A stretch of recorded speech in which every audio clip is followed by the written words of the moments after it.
ሙሉ ቀን ቲክቶክ ስክሮል ስናደርግ ብንውል ኢነርጂያችንን እና የስልካችንን ባትሪ ከመጨረስ ውጪ ምንም አናገኝበትም። ነገር ግን የዩቲዩብ ቪዲዮዎችን መስራት እንችላለን። ቪዲዮዎችን ደግሞ ስንለቅ መጠንቀቅ አለብን፣ ምክንያቱም ምንም አይነት እይታ ወይም ቪው አናገኝበትም። ሰላም፣ እንዴት ሰንብታችኋል? ዛሬም እንደተለመደው በሌላ ጠቃሚ ቪዲዮ ተመልሰናል።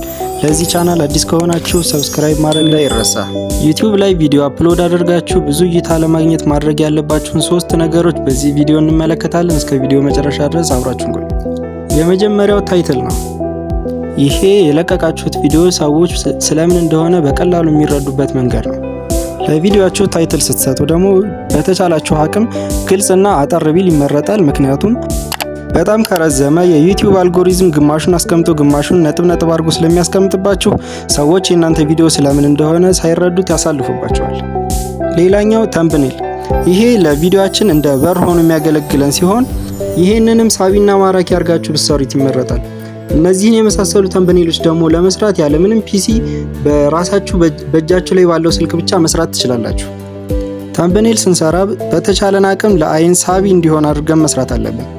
አሁን የውጭውን ተምብኔላችንንና ታይትላችንን እንደዚህ አሳምረን ከሰራን በኋላ ሰዎች ውስጡ ምን አለ ብለው ጓጉተው መግባታቸው አይቀርም። ለሶስተኛው ስቴፕ እንሄዳለን።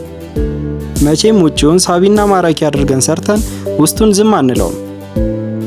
ይህንንም ልክ እንደ ተምብኔላችን በተለያዩ አፖችን በመጠቀም በስልካችን መስራት እንችላለን። አፖቹን ከፈለጋችሁ እኔ ቴሌግራም ቻናሌ ላይ አስቀምጥላችኋለሁ። እንዲሁም በቀጣይ ቪዲዮ ስለ ተምብኔል አሰራር እንዴት በስልካችን ጽድት ያሉ ተምብኔሎችን እንደምንሰራ አብረን እናያለን። ለዚህ ቻናል አዲስ ከሆናችሁ ሰብስክራይብ ማድረግ እንዳይረሳ። ቀጣይ በሌላ ቪዲዮ እስከምንገናኝ ፒስ።